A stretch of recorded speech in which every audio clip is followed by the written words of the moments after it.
Welcome into Point Blank, brought to you by Fitz Roofing. I'm Brandon Strange of Sports Map Houston. I am joined, as always, by Joel Blank of ESPN 97.5, 92.5 in Houston. If you have not already subscribed to the channel, please do.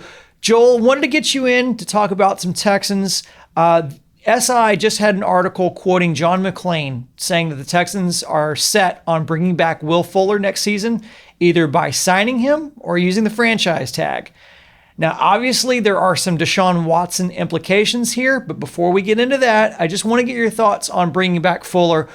Are you concerned about the Texans potentially giving this guy a $6 million raise? He's undoubtedly very gifted, but you're going into his 6th year. He still has yet to play a full 16-game season. And as a side note, that streak's going to continue due to suspension this year. Ignoring the Watson factor, just from a pure personnel standpoint and considering the state of the franchise, do you see this as a good move? I don't. And I don't, Brandon, unless the price tag was right. If he was willing to give you a hometown and I've been injured too much discount, then I might consider it and I might think that he could work into the future plans. But especially if that franchise tag is being thrown out, you can't afford to do that right now. You're already faced with the reality you're going to have to cut J.J. Watt if you can't trade him. You've got way too many salaries that sit within the top 6 of players at their position when they're not deserving of them, and therefore you've got cap hell. And I don't know how the hell that you take all of those and say you can parlay that into a positive and throw way too much money at an injury-prone wide receiver, and you don't know if the guy who's gotten him all of his passes since he's been in the league is going to be there or not. So I don't think it's a wise move. I think if he gave you a massive discount, also throwing in what you mentioned with the fact that he's going to be suspended, that maybe on a short-term deal you could get away with a very cost-efficient contract, which I don't think he's going to be open to, because there's going to be teams on the open market that are willing to throw extra dollars at him because they can win now and feel like he's that added, that last piece that could complete their puzzle. So I think that it doesn't make sense to me. It doesn't seem like it's the right move, and I don't know financially and from an organizational standpoint how they can make the move, but it's fine and dandy to make the right statements right now, trying to get the fan base encouraged, because Lord knows they need some positivity right now.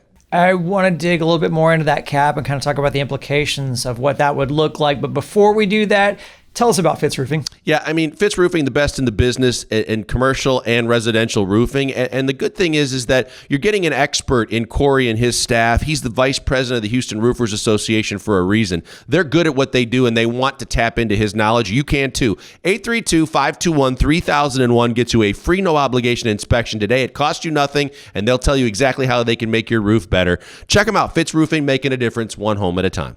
So Fuller last season made a little over $10 million. He'd be looking at around $16 million if they were to tag him. As it stands right now, the Texans appear to be about $13 million over the cap. If the Texans re-sign Will Fuller, does that basically mean, as you said, that J.J. Watt's done with the Texans? Yeah, if he wasn't before, he definitely would be after that. And you look at the Tunsil deal, which I want to remind people, he didn't have an agent. So it was one thing to say, I want to make him the highest paid left tackle in the NFL. That could have been $1 million over the second highest contract. It was $6 million over per year. So you look at all the different contracts that Bill O'Brien overpaid on, and then you add J.J. Watt at his 17 scheduled for next year. I don't know where the money's coming from for any free agent, let alone paying Will Fuller $6 million more than you already paid him to be a part-time wide receiver. So it just doesn't add up and make dollars and cents or flat cents for the Texans, especially with the state of influx that everything's going on over on Kirby, where you don't know if they're going to be competitive, if they're going to be good, if they're going to have a quarterback. So to me, I don't get why this is coming up now and why the Texans would make the statements to try and say that we're going to not only bring him back, but we may bring him back at $16 million a year, because I don't know how that they can make that happen. One of the other guys in the backfield alongside Fuller would be Brandon Cooks. He's set to make $12 million, but his dead cap number is 0, which means they can cut him outright without penalty. He had 1,100 yards last season, which was the 5th time that he's gone over 1,000 yards. Fuller has never had a 1,000-yard season.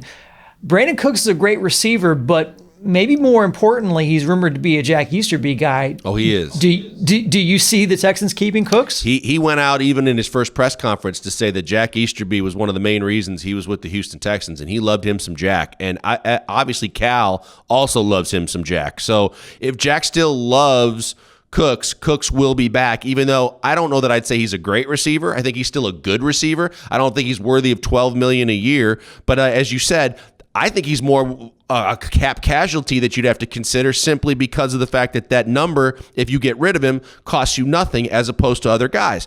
But I also think that, to your point, productivity and reliability is a factor. That's why I'm almost not interested in either guy. And when you factor in the fact that your receiving core is also going to cost you $9 million more next season on Randall Cobb's contract that is sitting there on the books for this one and one more, your receivers are taking up a majority of your cap, and you're going, and what are we getting out of them? Cobb missed most of the year.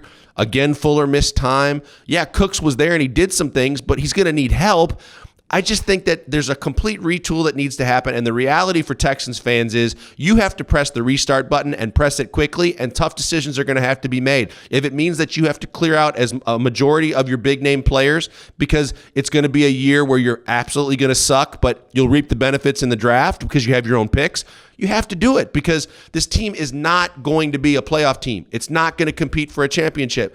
And if those are factors that are truth, then the reality is you can't be overpaying for anybody, and you've got to do what you can do now so that it doesn't last too long when you try and rebuild the franchise. Okay, so now we've been dancing around the elephant in the room to this point, so now we're just going to dive right in. Deshaun Watson made some comments last season saying that if the team had traded Fuller, there would have been hell. And in fairness, you could have read that a couple different ways, but he did say that he hoped to play with Fuller for the rest of their careers. Mm-hmm. So, Joel, I have to ask a real dumb question here.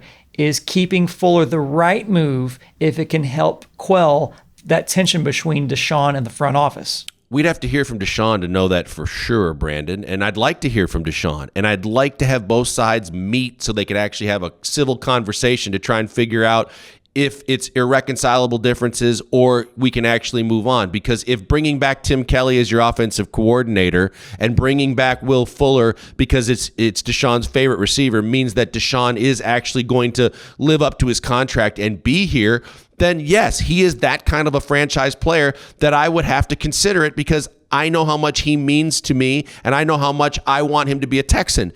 But if you believe what Deshaun's people are saying, and the fact that no matter what you do, as long as Cal McNair is running the franchise and the McNairs still own the team, he wants out, then I can't see this franchise making smart business decisions anymore and considering, hey, this will get Deshaun back. Hey, because Deshaun likes this guy. I've got to make the smartest and best business decisions and football decisions for this franchise going forward, regardless of who's at quarterback. And so that's why I think I'm done with trying to appease Deshaun Watson. I'm now fully focused on what's going to get this team back to its glory days of winning divisions and having a chance in the playoffs sooner rather than later, digging out of the O'Brien hole. And that's what I've got to focus on.